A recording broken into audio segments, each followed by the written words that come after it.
Well, I'm back. So welcome back yourself.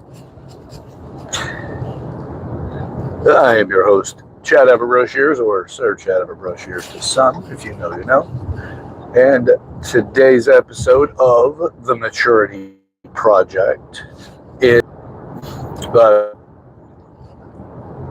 let's just have a flowing, let's just have a conversation, or I'll flow with things and kind of, just talk about how the benefits of sliding between different perspectives and viewpoints on reality, optimism, pessimism, realism, that kind of stuff. And then I'm thinking that maybe even touch on sexuality in this conversation a bit. But first, let me get to a baseline of this and a foundation for it. That's the optimism, pessimism, and realism. It's fascinating that people get overly fixed into any one particular perspective. And it's a lot like having gears, but there's not one better than the other. It's just better at a moment, given a specific circumstance, and also your resources, what you're prepared for, and what is that preparation's abilities. Like what is it actually going to give you? How functional is your preparation? You can be prepared, but it not be overly functional because there was pieces about what you actually are getting into you were unfamiliar with, and your preparation is more for maybe a different direction or for no movement. And the moment really requires that you do something.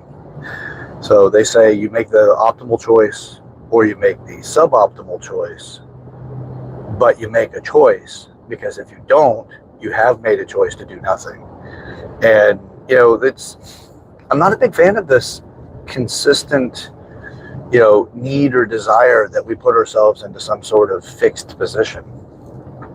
You should oscillate. You should move. You should, my experience is, look, I've gone through a lot of different phases in my life. I've gone through trying different things on, like trying on the idea of optimism. And I went through a phase of that. And I got to tell you, man, that was worse on people than being pessimistic. And how it was worse is because it made me seem incredibly delusional. I remember this is back in my 20s when I was introduced to, this being a way of viewing reality. And I went on a date with this girl. Yeah, she's a very attractive girl, whatever. And she was smart, funny, had a lot of good tenets about it, a lot of good traits and things that would be beneficial in a relationship. And we're talking. She's like, wow, you're such a nice guy, all this stuff. And I'm like, thank you, and I kept looking at things as optimistically as possible. I'm like, positivity, that's a good idea. That's a way of being. And if you use positivity in all situations, sure, things will be tough, but you'll overcome that and you'll get the better and desirable outcome. And man, I got to tell you, there wasn't something that turned that girl off faster than that. So, she was just done. It's like, wow, you're so incredibly optimistic. And I'm like, well, thank you. And she goes, no, I'm not saying that as a compliment. She's like, you could watch somebody run over a kitten and say something good's going to come out of that. And she's like, that just disturbs me. I'm like, oh shit. Wow, that's, okay. And then I really started looking at things, and then I went through some different education pieces, and, I was sitting in a seminar once and I was thinking to myself, how do you ever get to a positive thought? It's like, but you always have to identify a negative in order to find the positive, right? So you have to first frame your thinking to the undesirable outcome, which made me go, perhaps for this particular position of thinking that, and this isn't just me, you can't find a positive without finding or identifying the negative. You have to know what's going to be good about it. And it's value by contrast. It's not going to occur in a vacuum. Now, I know there's going to be plenty of people who be like, not true, Chad. Well, think about it. Just think about it. In order to identify anything in that positive to negative, you've got to have something to base it from. So if you're choosing to go to the positive, you first have to find the negative. Where are you, or what's your experience, or what could be the outcomes that you don't want? And then you associate that, or you assign the positive, desirable outcome. Same the pessimist. The pessimist has to identify the positive first. He's like, what could happen? That'd be great. Nope. History has taught me that won't happen. It's like a microscopic moment of thinking that you have been doing for so long that it's going to be hard to realize that you've been doing it, because it's just the way it works. It's just fascinating. Yeah. But anyway, so if you are a declared optimist, you're really a closeted pessimist. You default first to the negative, then you find the positive. Then you have people that are like, I'm a realist. Realist sounds great. Realism sounds fantastic. But are you? Sure, you can say I'm a realist, but it can be a more balanced position because life's happening around you and whatever. And, you're like, I'm not going to get overly excited. I'm going to shift, whatever. It's just going to be whatever it is. But secretly, you're just going to have, it's human nature, an attachment to a desirable outcome. Or you'll have an attachment to an undesirable outcome, so you're prepared for it. Because pessimists prepare more. Optimists kind of live into the weeds, man. It's the way I also like to think about it is if there's a tiger in the grass, from an evolutionary perspective, and then tall grass can't see him. You hear rustling in the tall grass. If you force yourself to be optimistic, you've reduced your ability to survive. The one that's a pessimist is more likely to survive because they're going to be on high alert without diluting their thinking. Now, that's an extreme example, and nearly no one right now alive or will experience that specific example. But it wears down relationships either direction. So, and I say either direction because a realist is kind of like whatever, it's kind of the middle, if you will. For me, utilize it and understand what you want to accomplish. Whatever your goal is, and we have micro goals and macro goals, we have life goals, we've got all kinds of goals. We have the unforeseen, those things that run the show that we're not paying attention to. We have a lot of different goals in our life. But the part that I think is incredibly helpful is to consider that, hey, you know what your goal is, and what kind of preparation do you have for that particular goal. And based on that preparation, what's going to motivate you the most to go after your goal? And utilize that frame of thinking for the best that it can be, but open to pivot. So if you're not well prepared for a goal that you're working towards, pessimism is a better direction. Now, not to demotivate you, because you can overwhelm yourself in pessimism and give up. And let's not do that. That's not necessary.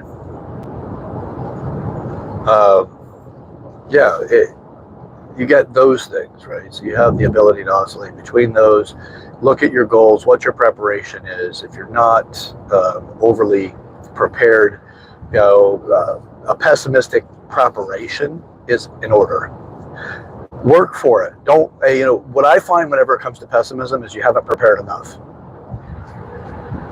You haven't, and you're not preparing enough, which means that you're likely going to prepare more.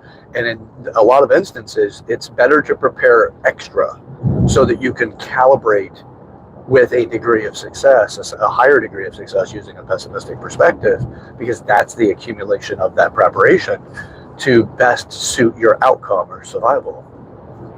And then you have the other side, which the optimist be like, yeah, everything's going to be good. I've prepared enough. You're likely to actually under-prepare. Or if you over-prepare, you don't even get the lesson out of that either, really. Yeah, sure. As much as you can get the benefit from a pessimistic perspective. But the goal is adapt the need at the moment. If it's a first-time evolution of a particular thing that you're going into, whatever your goal that you're pursuing, if it's a first time, over-preparation is perfectly fine. And encouraged. Because you don't want the worst of it, but you also don't have enough depth of understanding specific to that thing, whatever that is, the goal is. You almost certainly don't have enough. So you're going to go into it with over preparation, but the problem is with over preparation in that scenario is you might bring too much of the wrong thing, but you'll have it. And sure, it can be an extra burden, could be extra expense, could be a lot of things, whatever that burden may represent. But you've prepared enough that you at least know, hey, if I change out these variables, the action of preparation was done. The energy of preparation is there. I wasn't forcing, well, it might have been forcing your way through, but I am capable of preparing with the same level of effort again if the effort level is equal to, but the variables were wrong as far as what you had, if you will, whatever the preparatory things are. Well, you know that you've got enough capacity for prepping. Now it's a matter of calibrating exactly what the preparation of skills or whatever it is. You just get better at it. So, but if you're underdoing it, you still have to go through the over preparation phase, because it's harder to calibrate exactly in that scenario by comparison to overdoing it. And the one that will overdo the preparation is more likely and on average going to be the pessimist, not the optimist. But oscillating, and not, because what happens whenever you oscillate between the two different, perspectives, which I'm going to not necessarily qualify that the realist is a perspective as much, because they kind of, whatever is, and whatever happens. I'm talking more of a functional of them versus being in the consequence of, which the realist can often be in the consequence of. But I'm talking about utilizing it with an ability to calibrate your future abilities. So going between those, if you're overly fixed, life's going to be pretty hard, right? It seems that optimists are more, they have a higher desire to be associated with the feel goods, being hooked on happy, which is detrimental. You have moments of, you can use specific things that make you happy as a goal, but I would not be hooked on happy. Don't treat happiness like a drug that you have to have constantly, because life will not give you that as a reward. But that's all up top, man. It's how you think and how you feel world. And sure, there'll be some one-offs. The Buddha is listening in a younger state or something, if you follow Buddhism. So, who knows, really? I'm not saying definitively 100%. This is what I do, is I get whatever the world is, how the world occurs for me, I'm giving insights and viewpoints to assist in different perspectives for you that you could potentially use it in a way that could be more beneficial. Those lights are punishing. All right. Yeah. I don't know if that's a high beam thing or if that is right here live in the mobile studio. Hurt my eyes a little bit. All right. So don't mind me if I sit funny. I can't really do much with it. Nope. I guess I just need to leave this guy. Utilize the Hemi. Oh, I don't need that. No. Turn that off. I don't need assist. Get out of here. Back to that. There we go. I thought that was a tempting thing. Anyway, I just found out I just learned something in my car in real time. All right, I'm back. Sorry about the interruption there, but sometimes in the mobile studio we get them. Okay. All right, so with this, it's oscillating between them and how to make them work for you. Sorry, I lost my train of thought there, but those lights were punishing. Okay, I won't go on about that. It's not a commercial about how to your headlights. Okay, so it's one of the sexuality is one of the areas of maturity, right? There's 8 areas of maturity that I teach about and I go over. Sexuality is not just the act of sex and or your preference. It has to do with a lot of things, like it's your style of clothing, the perfumes or clones or scents, those things. It's also, sexuality is in how you behave towards other people, not just whether or not you like them and you're interested and you got a crush or any of that, but just in the way that you carry yourself. Is you will realize that people have found you attractive, that you were not intending to try to make them attracted to you. No, but that's because of your sexuality, and the more mature you get about that, the more responsible you can be with it. I'm not saying that you go around telling people not to be attracted to you. What I mean by the responsibility of it is, let's say that you're in a relationship with somebody and you're kind of at a lull in that relationship, and this person, you are there with them, you're devoted to them, but you're in a low. So your connection on 100% is, you're feeling maybe a 60% connection. But you're still there, you're still devoted. It's just that you're in a low. Well, your sexuality and your presentation to others does not mean you're going in and going, hey, you want to go to the back seat of my car? No, it's not that. It's the way that you be.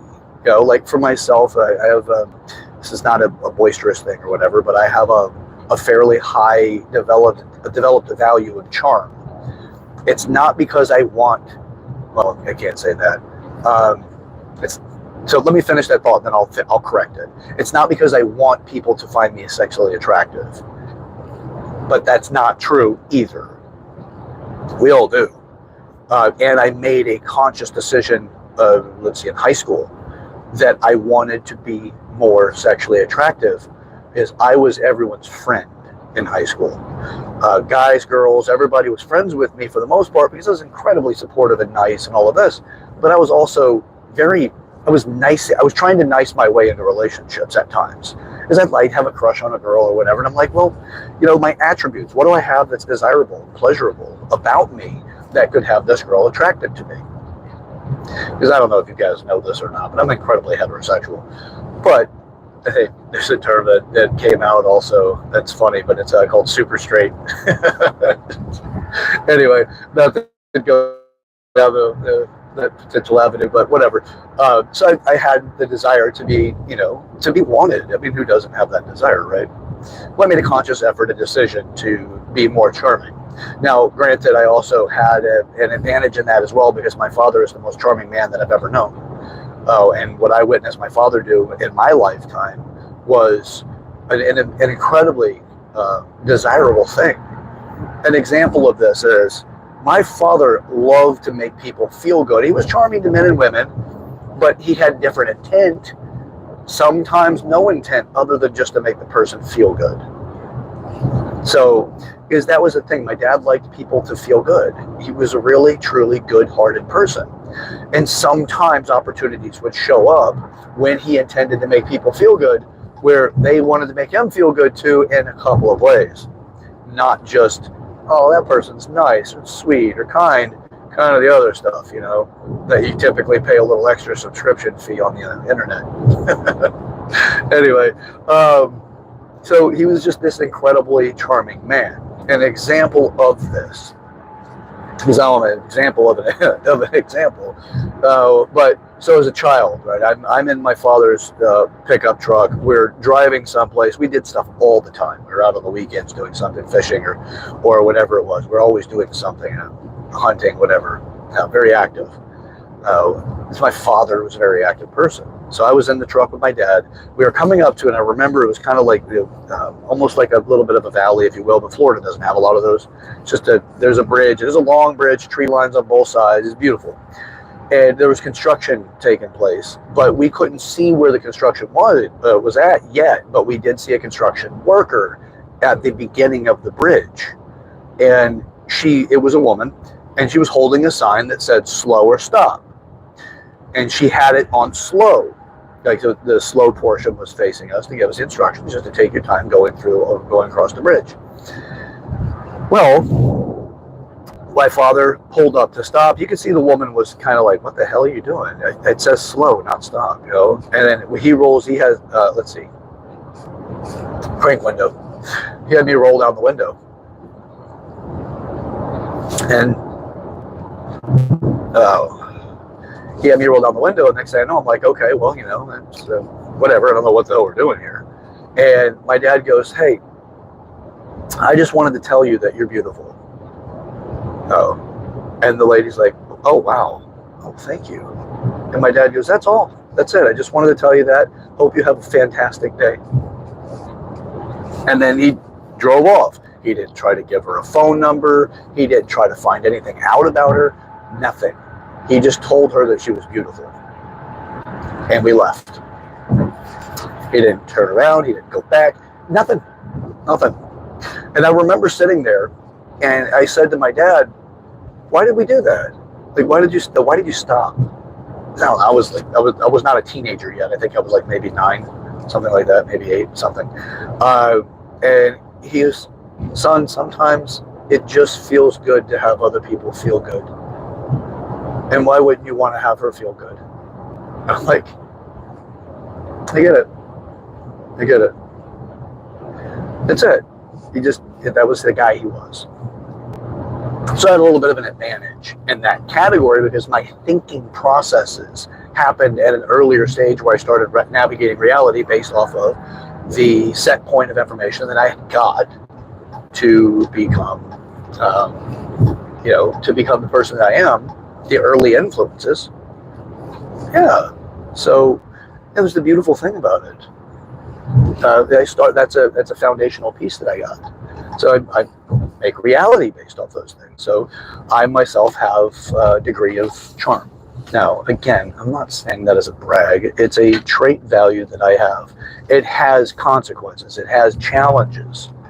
Because I'm speaking from experience in the relationship category. When you're in the low of the relationship and the way you be of the accumulation of all of the traits, your strengths and weaknesses, and as we demonstrate those every time we interact with people, it's like, what is the unique, you can call it chemistry because it's a bunch of different trait values that are ingredients that make you who you are. Well, for that particular one, yes, I love to make people feel good. I love it. It's like to just say something that just has them lighten the mood, or to give them a different way of looking at things for that moment. Like, hence this entire thing. I want people to be more functional and more capable in life so we can reduce the frustrations and the upsets by maturely navigating things, but accepting when you can't and learn from it instead of blocking it because you're stuck on the idea that it should be a different way and you're upset about it. Like, yeah, it sucks to go through what sucks. But at the same time, if you go through what sucks and you do nothing about it to learn from it, who loses? You just sat through class and you picked your nose or whatever you did, but you didn't pay attention to the teacher. So that's what the maturity project is all about, is to help you get to the point that you can start sitting in everything as a lesson and pay attention to it. Because as soon as you go, it shouldn't be this way, it shouldn't be this way, and I'm upset, it's like a tantrum that you're throwing, but the only person that gets the negative effect out of that long-term is you and any attachment that you have other people dependent on that particular moment strained. That's it. But it really comes down to you. So this is what the whole thing about this is. So, all right, so as far as the maturity project and this particular element or factor about sexuality, charm can be one of those things. You can be actually... it's whatever your strengths are and your traits can become a charming element about you if you know how to utilize that in itself, or an attractive value about you, that if you know how to utilize it in a way that makes you attractive. Financially competent. Okay, that makes it easy for you. If you're financially confident, then people that are looking for financial confidence, whether they themselves are that and they're tired of other people that aren't, well, then you move up in the attraction scale to them. Even if it's same sex and you're not, and you're heterosexual. That just means that you're attracted to the person enough that you'd like to have them around you in life, and that you might be friends in this way. That's another thing. Your friendships also have to do in its own way with sexuality, but it does not mean sexuality means intimate connection, sex. That's not it. It's there, absolutely. That's its category. That's a dominant part of what that category is about. But there's other things about us. So as far as that goes, being careful, right? Your strengths can become a weakness. And a weakness can definitely be defined by consistent dysfunction in relationships. And if you do nothing about it, you're just like, I don't know, I'm just always not satisfied, or I've had all these horrible relationships, or I had all these challenges. Well, don't take the lesson. You can do that. That's your call. I personally, I'm taking the lesson. No matter what, I'm going to learn. I'm going to pay attention in class because I'm going to be my A student in class. I'm going to be the one that sits at the front, and it's just every time a lesson comes up, man, I'm not nodding off. I'm not playing around in my book bag. I don't have my phone out to play in social media when the lecturer is trying to teach me something that's going to better me. I'm going to let that lesson teach me, and I'm going to learn. One of my greater challenges has been taming the charm. My biggest challenges have been finance and sexuality. And again, sexuality is not preference as much, although that is part of it. That's not what has challenged me. What has challenged me is the value systems used with the idea of abandonment and being betrayed has created its own problems. And at times it's had me betray the person that I was with. But that also has to do with my preferences as far as like how I prefer relationships to be and what kind of relationships I have. Those are, those are your call, man. But anyway, all right, well, I got to get into the gym, but I can definitely continue on this one for more in all of that. So here's what I want to do is I want to leave you with that thought. So first off, I did give optimism and pessimism and realism positions because it helps frame out some aspects of sexuality and the way that you see things, right? Optimistically looking at an opportunity that's in front of you because you're getting a trait about you acknowledged from another person, and that can draw you towards them. But if you're in a relationship, it could have you violate the tenets of that relationship. Now, if you don't have those tenets of the relationship clearly defined, and you've never spoken about whether or not it's monogamous, polygamist, or if it's open relationship of any type or whatever it is, then you really want to get that in. You want to have those conversations. The majority of relationships are going to default monogamous. And that's where people are going to come from. And if you're not in that state, then say or do something about it before you hurt the other person and ultimately hurt yourself as well. So understand these things about yourself, and you're going to have a better relationship. It may not be as easy because society has a specific what we consider acceptable and what's unacceptable. So, all right. Well, until next time, again, I am your host, Chad Everett Broshears, or Sir Chad Everett Broshears for some. If you know, you know, I might have just spoke about a little bit of it. This is the Maturity Project. Now, share this video with people in your life you want to break the ice with. Leave a comment in the comment section about what you got out of this. If you got anything, please like the video, help it with the algorithm. And, don't forget to subscribe. You get the videos as soon as I put them out. I plan to do at least 5 a week right now while I do my commute. And until next time, we got a world to get to, but we really need to work on ourselves before we get to that, because the road to hell is paved with good intentions, and we can make a hell out of something that doesn't need to be. So, all right, till next time, let's get to it. See ya.